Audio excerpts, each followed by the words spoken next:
اور بخاری اور مسلم دونوں میں ایک حدیث موجود ہے متفقن علیہ کہ نبی علیہ السلام نے یہی سورت پوری تلاوت کی. پوری سورت پڑھنے کے بعد کہا کہ آدمی کہتا ہے میرا مال میرا مال میرا مال، یہی کہتے کہتے مر جاتا ہے.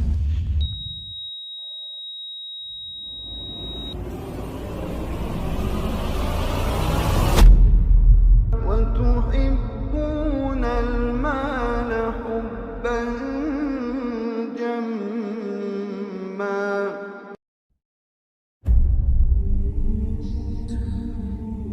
اب میرے بھائیوں، اگلی سورت جو ہے وہ میری فیوریٹ ترین سورتوں میں سے ہے قرآن حکیم میں. قیامت مضمر ہے جی سورت کے اندر. اس وقت امت کا سب سے بڑا مسئلہ یہی ہے. جو جامعہ ترمذی میں حدیث ہے کہ ہر امت کا کوئی نہ کوئی فتنہ ہے، اور میری امت کا فتنہ مال ہے.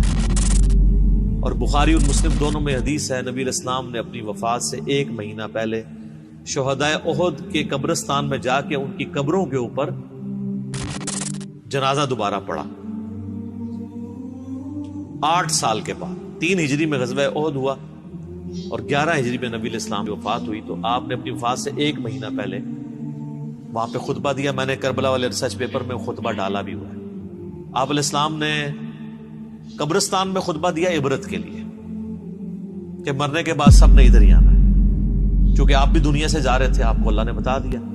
اور حدیث کے الفاظ ہیں، عقبہ بن عامر کہتے ہیں کہ میں نے آخری دفعہ رسول اللہ کو ممبر پہ اسی دن دیکھا تھا. اس کے بعد میں نے حضور کو ممبر پہ چڑھے ہوئے نہیں دیکھا. آپ ہیں لوگوں،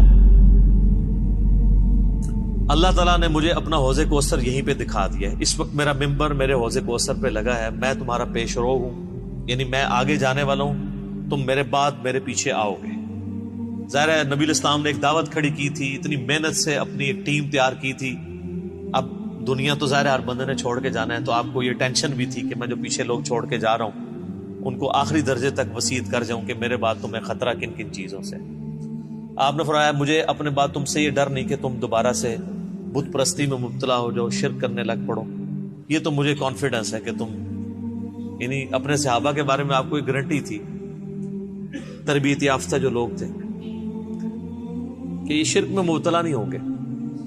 البتہ مجھے یہ ڈر ہے کہ تم میرے بعد دنیا کے مال میں پھنس جاؤ گے اور دنیا کے خزانے تمہارے لیے کھول دیے جائیں گے. نبی علیہ السلام نے تو اپنی وفات تک فقر ہی دیکھا تھا. بخاری اور مسلم دونوں میں حدیث ہے، اما عائشہ کہتی ہیں کہ نبی علیہ السلام کی وفات تک ہماری یہ حالت تھی.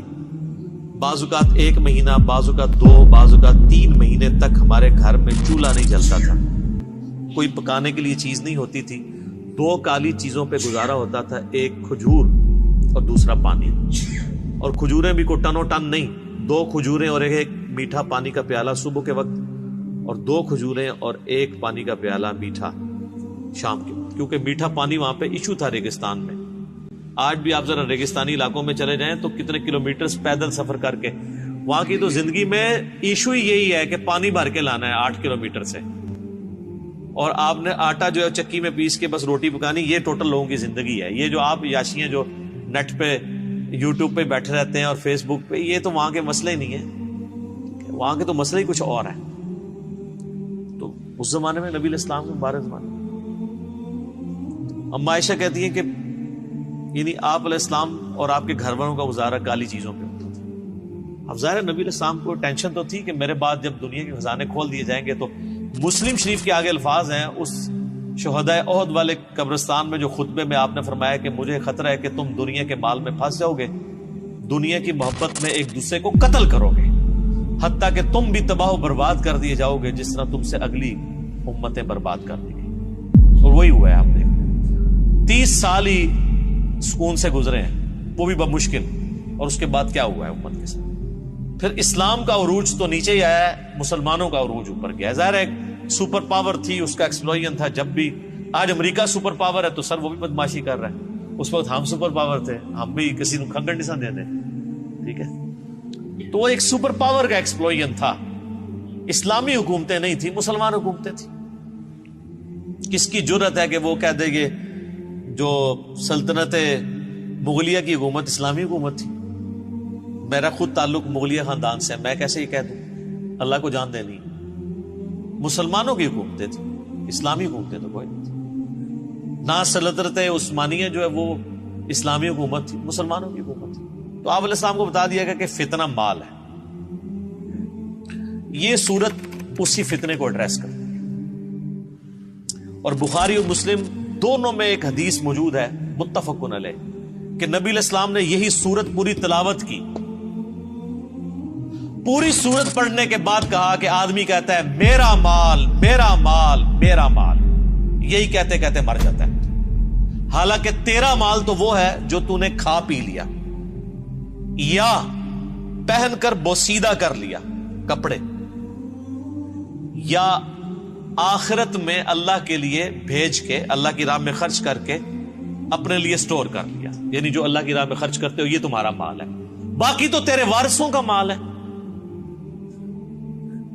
بخاری اور مسلم دونوں میں حدیث ہے، نبی علیہ السلام نے فرمایا انسان کے 3 دوست ہیں، ایک ہی ساتھ جاتا ہے، 2 باہر ہی رہ جاتے ہیں. اس کے رشتہ دار اور مال یہ قبر سے باہر رہ جاتے ہیں، اور اس کے اعمال قبر میں ساتھ جاتے ہیں. بخاری اور مسلم دونوں میں حدیث موجود ہے، نبی علیہ السلام نے فرمایا کہ ابن آدم کے پاس اگر سونے کی 2 وادیاں ہو نا تو وہ کہے گا تیسری بھی آ جائے، اس کا پیٹ صرف قبر کی مٹی بھرے گا. یہ لالچ ایسی چیز ہے جس کے پاس مال آ جائے اس کی بھی ختم نہیں ہوتی. یہ قبر کی مٹی اس کا پیٹ بھرے گی. یہ ساری حدیثیں بخاری مسلم میں جتنی میں بیان کر رہا ہوں، باہر کی کتابوں سے. اور یہ تقریباً آلموسٹ 17 رکت انگیز حدیثیں میں نے مسئلہ نمبر 51 میں ریکارڈ کروائی ہیں. رزق حرام کی مذمت، دنیا پرستی کا انجام اور اس کا علاج. 11 آیات قرآن حکیم سے کراس ریفرنس کے طور پہ پیش کی، جس میں میں نے یہ صورت بھی ڈسکس کی تھی، اور 17 احادیث بخاری اور مسلم سے. وہ سننے والا لیکچر ہے، قبلہ صحیح کرنے والا لیکچر ہے، مسئلہ نمبر 51. تو نبی صلی اللہ علیہ وآلہ وسلم کو یہ بات پتا تھی کہ میرے بعد فتنہ کیا بننے والا ہے امت کے. تو آپ کا زہد پریکٹیکلی آپ نے پروف کیا. بخاری اور مسلم دونوں میں حدیث ہے، نبی علیہ السلام دعا کیا کرتے تھے، اے اللہ محمد اور آل محمد کو صلی اللہ علیہ وآلہ وسلم بس اتنا ہی رزق دینا کہ ان کی روح اور جسم کا رشتہ برقرار رہے. یعنی بس سانس چلتی رہے، اس سے زیادہ مجھے رزق نہیں چاہیے. سر جن لوگوں نے یہ حدیثیں نبی علیہ السلام سے سنی ہوئی تھی انہوں نے دنیا کو 3 طلاقیں دینی تھی نا. انہوں نے ابو ذر غفاری پھر بننا ہی تھا. ابو ذر غفاری کے اوپر میرا کلپ دیکھیں، رات کو میں دوبارہ دیکھ رہا تھا وہ کلپ. آپ کسی اور دنیا میں چلے جائیں گے. یوٹیوب پہ جا کے لکھیں سیدنا ابو ذر غفاری،